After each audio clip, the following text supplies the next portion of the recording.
அவஸ்தை அப்படின்ட்டுக்கும் நரக சுகமல்லவா. ஒரு கெட்ட பழக்கமும் இல்லாத நல்ல பிள்ளை ஜெயராஜ் திடீர்னு எப்படி இப்படி மாறுச்சு? துண்ணது சரிக்கலான்னு என் புள்ள கதை கேட்க வந்துட்டியா? சொல்றேன் கேளு. கல்யாண ஃபங்க்ஷனா இருந்தாலும் காலேஜ் ஃபங்க்ஷனா இருந்தாலும் என் புள்ள கானா இல்லாம நடக்காது. பச்சா பச்சைக்கே நமஸ்தே கூட 5 10 சமஸ்தே. பச்சா பச்சைக்கே நமஸ்தே 5 10 சமஸ்தே. தம்பி ஒன்னு கேட்டா தப்பா எடுத்துக்க மாட்டியே? ஒண்ணு கேட்டா தப்பா எடுத்துக்க மாட்டேன். சாப்பிட்டு நல்லா இது இன்னொன்னு கேட்டதான் தப்பா எடுத்துப்பேன். அது இல்லப்பா உங்க அம்மா சிலுக்கா அவன் ஆளோட அப்பே சிலாடி சண்டை வச்சு லவ் கெடுத்து விட்டான். இதுக்கெல்லாம் ஐடியா கொடுத்தது யார் தெரியுமா? எங்க வாத்தியாரு love பிரேக்கப்ல specialist.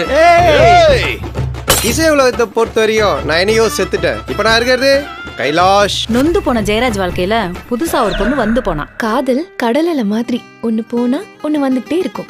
When you love someone ஓவரா they will spit vessel like cobra. எல்லாத்தையும் வச்சு ஓரம் கட்டி அந்த பொண்ணை தட்டி தூக்குனா மறுபடியும் லவ்வா கெடுக்க அந்த வக்கீல் வந்துட்டான். அவருக்கு ரூட் எடுத்து தூக்க போறான்.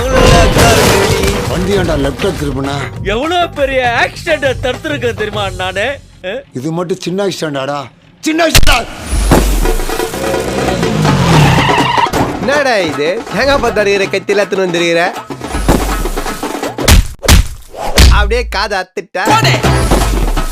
என் புள்ள அடிச்சு புடிச்சு கல்யாணம் வரைக்கும் வந்துட்டான். உருவான அந்த வக்கீலு என் பிள்ளைக்கும் அந்த பொண்ணுக்கும் ஜென்மத்துக்கும் கல்யாணம் நடக்காத மாதிரி சொன்னாம்பாரு ஒரு மேட்ரு.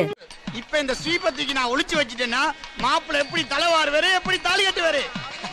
பாஸ் நீங்க சீப்பா போட்ட பிளான நான் சீப்பை வச்சே முடிச்சிட்டேன் பாத்தீங்கல்ல.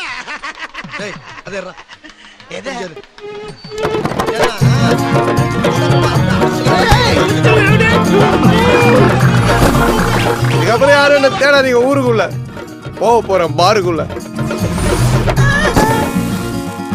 மயக்கடிச்சு உழுற அளவுக்கு அப்படி என்னக்கா சொன்னா? வாயன் எல்லா கதையும் ட்ரெய்லர்லயே சொல்லுவாங்களா?